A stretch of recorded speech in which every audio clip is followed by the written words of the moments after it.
नमस्कार, मी सुचिता कुलकर्णी. आपण पाहत आहात जागतिक न्यूज चॅनल. पाहुयात आताची ठळक बातमी. देवळा तालुक्यातील नाशिक जिल्ह्यातील कला शिक्षक भारत पवार यांनी रेखाटलेली इको फ्रेंडली गणेशा देवळा येथील कर्मवीर रामरावजी आहेर महाविद्यालयाच्या फलकावर कला शिक्षक भारत पवार यांनी रेखाटलेल्या इको फ्रेंडली गणेशाने भाविकांचे लक्ष वेधून घेतलं आहे. आहेर विद्यालयाचे कला शिक्षक पवार यांनी पृथ्वी स्वच्छ सुंदर ठेवू, प्रदूषणमुक्त गणेशोत्सव साजरा करू, झाडे लावू झाडे जगू ही संकल्पना डोळ्यासमोर ठेवून विद्यालयाच्या दर्शनी फलकावर इको फ्रेंडली चित्र गणेशाची स्थापना केली.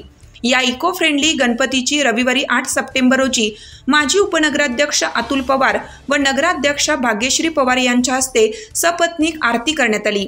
यावेळी सर्व शिक्षक, विद्यार्थी, पालक उपस्थित होते. कला शिक्षक पवार यांनी रेखाटलेल्या इको फ्रेंडली चित्र गणेशाचे संस्थेचे अध्यक्ष व प्राचार्य डॉक्टर हितेंद्र आहेर, प्रोफेसर डॉक्टर सौ मालती आहेर, प्रशासकीय अधिकारी प्राध्यापक बापू रौंदळ, मुख्याध्यापिका प्रतिभा सागर, पर्यवेक्षक कौतिक खोंडे यांनी कौतुक केलं आहे. कला शिक्षक भरत पवार यांनी विद्यालयाच्या फलकावर रेखाटलेल्या चित्रांची राज्य तसेच जिल्हा पातळीवर विविध सामाजिक संस्थांनी दखल घेतली असून त्यांना पुरस्काराने सन्मानित करण्यात आलं आहे.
प्रतिनिधी सोमनाथ जगताप, देवळा. ताज्या घडामोडी पाहण्यासाठी जागतिक न्यूज चॅनलला सबस्क्राइब करा, शेअर करा आणि बेल आयकॉन दाबायला विसरू नका. जागतिक न्यूज चॅनल सोबत रहा अपडेट. धन्यवाद.